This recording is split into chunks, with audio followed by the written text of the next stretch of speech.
जी नमस्कार। Ninth class में economics का दूसरा चैप्टर है ह्यूमन एज ए रिसोर्स, मानव संसाधन। और मैं इसलिए ये बहुत महत्वपूर्ण मुद्दा बन जाता है क्योंकि मानव संसाधन अन्य संसाधनों के तुलना में, अन्य प्राकृतिक संसाधनों के तुलना में मानव संसाधन सबसे महत्वपूर्ण संसाधन है।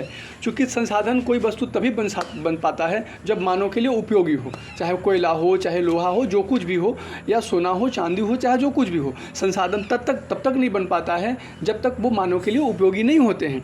जैसे कोयला बहुत दिन तक पड़ा रहा था, लेकिन जब तक मानव ने उसका उपयोग नहीं किया तब तक वो मानव संसाधन के रूप में नहीं जाना गया। उसी प्रकार पेट्रोलियम गैस हो गया, उसी प्रकार डीजल पेट्रोल हो गए, ये तब तक संसाधन के रूप में नहीं थे जब तक मानवों ने इसका उपयोग करना शुरू नहीं किया।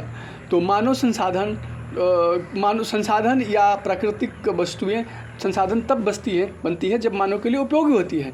इसके अतिरिक्त मानव खुद में एक संसाधन है, जैसे as a teacher, as a doctor, as a professor. तो और ये कब बनते हैं?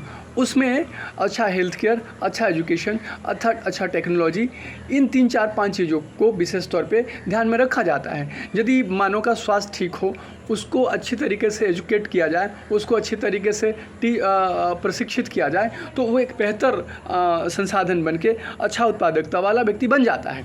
ये 9th क्लास के दूसरे चैप्टर का ये सब्जेक्ट है, टॉपिक है, अध्याय है। तो मैं कह रहा था कि संसाधनों, आप जापान को उदाहरण के तौर पे ले सकते हैं। वहाँ प्राकृतिक संसाधनों का अभाव है, बावजूद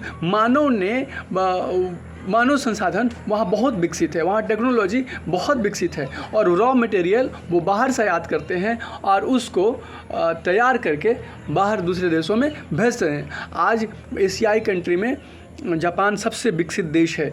चाइना भी उसका मुकाबला नहीं कर पाता है। चाइना जबकि क्षेत्रफल के मामले में जापान से बहुत आगे, जनसंख्या के मामले में नंबर 1 है। अब शायद नंबर 2 हो जाए, नंबर 1 पर भारत चला जाए। तो सबसे ज़्यादा महत्वपूर्ण संसाधन मानव संसाधन है। और भारत की जब मैं बात करूं तो भारतीय मानव संसाधन अभी विकसित स्थिति में नहीं है। यही कारण है कि हमारा देश अभी विकासशील कंडीशन में है। और मानव संसाधन तब विकसित होगा जब शिक्षा व्यवस्था सुदृढ़ हो और मिनिमम कॉस्ट पर, इवन हो सके तो फ्री ऑफ कॉस्ट हो। मेडिकल फैसिलिटी बहुत ज़रूरी है। ऐसा कहा गया है कि यदि व्यक्ति स्वस्थ होगा तो वो मजदूरी करके भी कमा लेगा, वो लायबिलिटी नहीं बनेगा। और इसमें 2 टॉपिक महत्वपूर्ण है, वन है लायबिलिटी एंड अदर है एसेट्स। तो मानव एसेट्स तब बन पाता है जब उसमें उत्पादन की क्षमता आ जाती है, और उत्पादन की क्षमता तब आती है जब वो स्वस्थ हो, एजुकेटेड हो, स्किल्ड हो। तो और वो मानव लायबिलिटी बन जाता है जो अनहेल्दी है, अनएजुकेटेड है और अनस्किल्ड है। उसमें 2 बच्चों के बारे में पढ़ना है, वन है शकल और दूसरा है विलास। विलास लायबिलिटी बन जाता है और शकल जो है वो एसेट्स बन जाता है। वो पढ़ लिख के कंप्यूटर में डिग्री हासिल करता है और वो स्वस्थ भी है, और आगे चल के वो अच्छा सॉफ्टवेयर डेवलप कर लेता है और अच्छा पैसा कमाता है। उसके इतर जो विलास है वो पढ़ लिख नहीं पाता है, उसके पिता कम ही उम्र में रोग के कारण गुजर जाते हैं।